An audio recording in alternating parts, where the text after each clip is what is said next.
Hey, what's going on, YouTube? Welcome to another episode of Mr. Pickem's Winner Circle. I am Mr. Pickem, and once again, we are broadcasting live from beautiful Huntington Beach, California. This time, we're doing it outside on my porch. This episode, we're going to go over Week Nine's picks. I didn't have too well of a week last week. Week 8, I went 12-3, so not too bad of a showing. And then last week I took it in the shorts a bit, went 9-5. So now in some of these games I could have went either way. So I'm gonna go through the scores. My San Fran game won that game 28-25, closer game than a lot of people had thought. I usually these division games play out close, so I knew San Fran should win it, but it would be closer than it would have been. So Houston, I went Houston 26-3. So Houston, obviously they're a better team. Jacksonville, we don't know what's going on. Nick Foles is coming back, so we'll see what goes on next week. Buffalo game I won 24-9. That was a pretty much. Uh, come on, Washington sucks. So, Buffalo is a no-brainer. This game I did lose Minnesota KC. I thought Minnesota would keep it tough. They got a better running game. Mahomes was out. Apparently it didn't matter. KC actually beat him 26-23. Now with that being said, Minnesota had a chance to win the game. So only lost by 3 on that one. Could have gone either way. So, but I'll take the L on that one. No big deal. Bounce back next week. That was just a game that Minnesota should have had. Miami game. I picked the New York Jets. Now, obviously, for purposes of they're a better team, they got better players. Miami got rid of everybody on the team.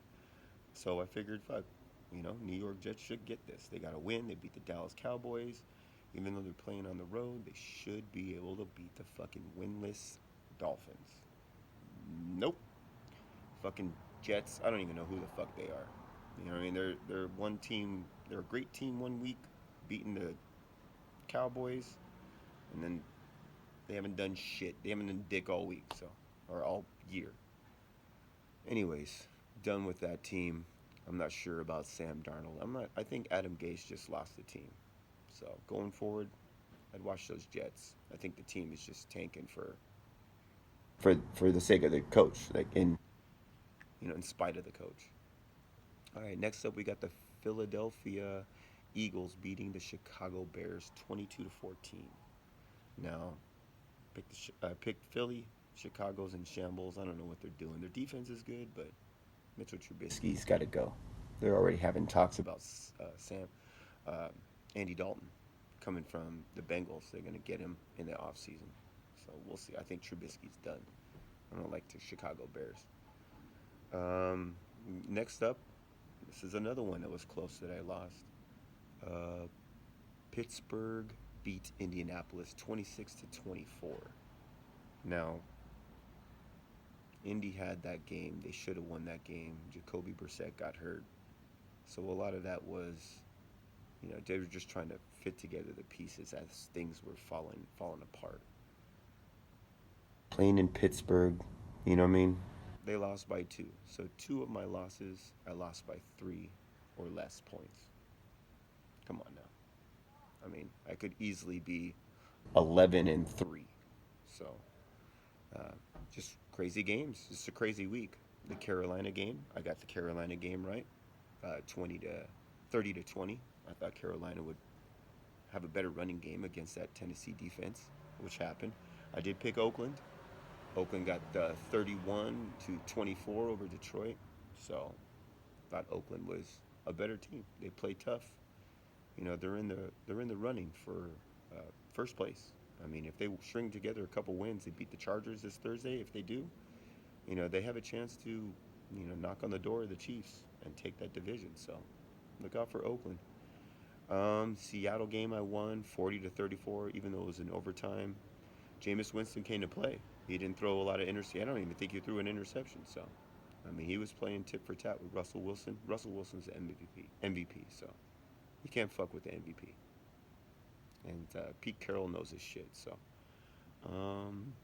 So I did win that game. The Denver game I lost. I thought Cleveland was going to show up. Man, they lost 24 to 19.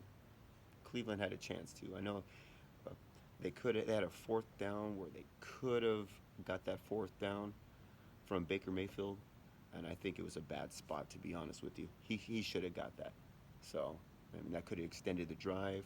They could have easily scored a touchdown, possibly, and that would have been a different game. Once again, a late game here or there, you know, couple change of events, and it gives you an L.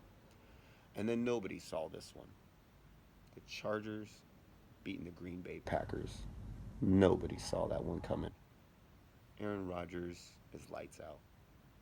The Chargers haven't been doing shit lately. They barely beat the Bears. If it wasn't for a fucking uh, uh, Ray Finkel kick from the kicker from the Bears, the Chargers could have lost that game too. So, I mean, they were basically going in there huge underdogs, and they delivered, which makes me feel like when they got rid of that offensive coordinator, it sparked something in them. Like they're ready to go now. You know what I mean? Now, here we go. Chargers just start rolling. If they the next uh, out of the 8 games that they have left, the next 5 are division games. So this is where they're starting to play their division. They only played one division game, which is the Denver game, and they lost that game. So out of this whole half the season is gone. They haven't even started tapping into them really trying to kick some ass for the division. So these next 8 weeks are very, very crucial for the Chargers. Melvin Gordon's heating up, got 2 TDs. So watch the Chargers. Big game on Thursday. Chargers, Raiders. Big game, big game. And then the one that I called last minute, Mr. Pickem called that game. Mind you, everybody had New England, undefeated team, Tom Brady, Super Bowl winners, blah blah blah, blue blue blue blue blue. No, no, no. I was feeling Lamar Jackson. That day I was feeling Lamar Jackson. The Ravens came to play, and they fucking played. Told you they'd win. Saw it on my channel.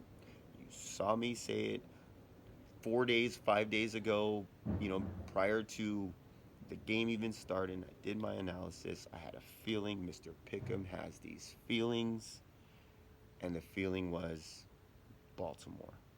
Baltimore wins. There you go. That's why I bet sometimes on my emotion, but more or less logical.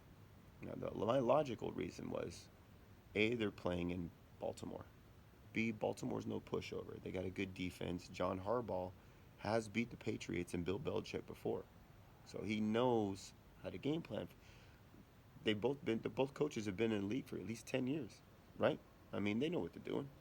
So anyways, Baltimore's no pushover. They're hot. They got a good quarterback that's mobile. They don't sit in the pocket. He knows how to play the game, even though he's a sophomore. He was a rookie last year. He's a sophomore this year. He knows how to play. Lamar Jackson is balling. Could be possibly in the running for MVP as well. So I knew that game would work. And my last game was the Dallas Giants game. Dallas is a better team, division game. Even though they're playing in New York, Dallas is just the better team. Dallas should win that division this year. They should go to the playoffs as the winner of the NFC East. Now, Philly may be knocking on the door, but other than that, it should be Dallas's to win. All right, guys. Well, that's about it. I covered all our games last week. I went 9-5, so I'm looking for a better showing this week. Stay tuned to my next video. I'm gonna post it probably probably later on today. Yeah, I got to go to work and got to do some things. I got to seriously see who's winning. We got the Thursday game tomorrow, so as long as I post it before the Thursday game, you guys should be set for your picks for the week. Okay. Thanks for subscribing. Thank you for tuning in to Mr. Pickham's Winner Circle, and I'll see you guys next time. Have a good one.